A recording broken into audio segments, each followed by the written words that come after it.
Right, I suppose like many other guitarists my age, we was brought up on a guy called Paul Kossoff from the band called The Free.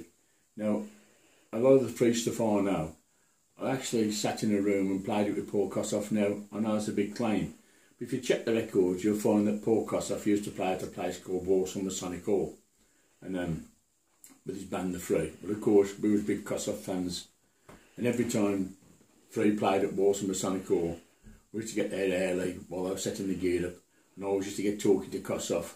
And on a few occasions, I've sat in the dressing room with him and I've played his Gibson, which I think he had that particular Gibson. I think he had it insulator on. But and he showed it. We used to sit talking like I was like only a kid, like I was like what 18, I suppose, 17 or 18. I was a big Kossoff fan, I suppose.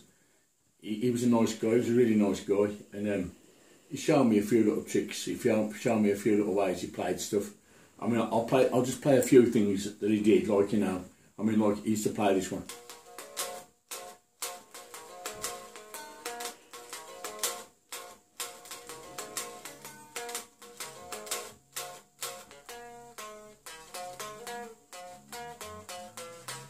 Yeah, right, so there. Right, okay. And he played like Smoke, Fire and Water, which is...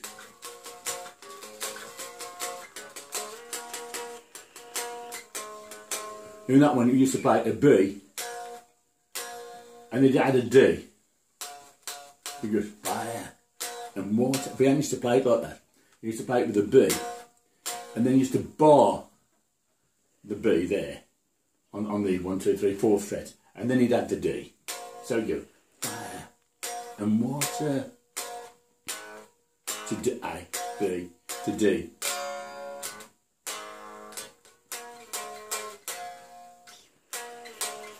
E, or he played there.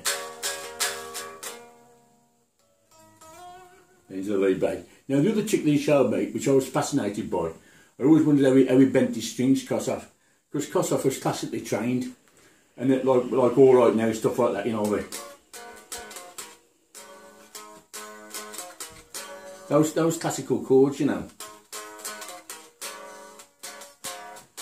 Yeah, it's all he played it. It was those classical chords, you see, but that chord.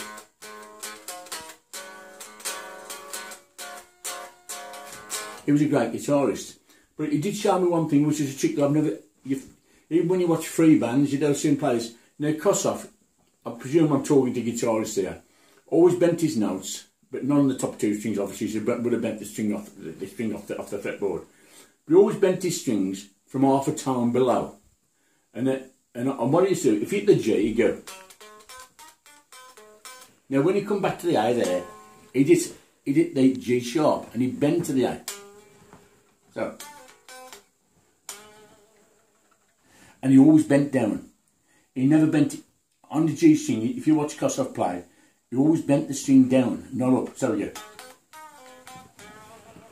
Down. Always end up on there. Always down. Always down. Always bent on the down. Now, what's the word else? What was this one he used to play? Which had some great classical chords. I don't know if you know, it started out.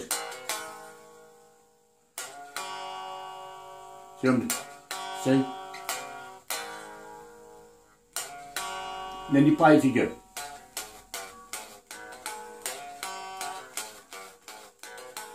Or you go. It's slow.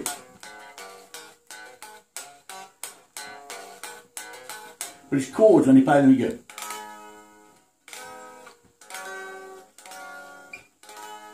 So I'm doing D, octave D, then D on the 4th, D on the 5th,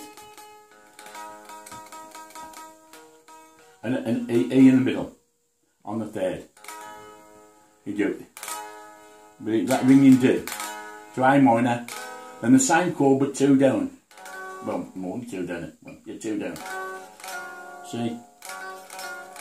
You can see what I'm doing. I presume I'm talking to guitar. You can see what I'm doing. I ain't got to explain all the bloody, I ain't all this bloody tab. You can see what I'm doing.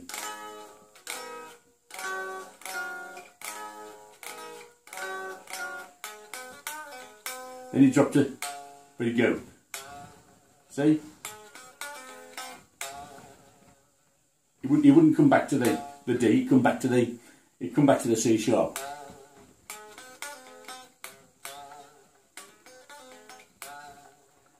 See what I mean? Right. Anyway, that's a little bit of a kossoff lesson. I know a lot of good kossoff stuff, but I mean, but stuff like, you know. See, we play the hunt. Bend from the third. Here it is, see? And he also said to me, kossoff, he always used to use 3 strings to bend down, and he told me, he said he obviously got the strength. He was a nice guy, it was a pleasure to meet him. So you rest assured that these chords I've showed and the way I've played these things exactly how kossoff used to play it, because he showed me how he played it, so I know it's right. Anyway, thanks very much for listening, and I hope you enjoyed it. Thanks. Over and out.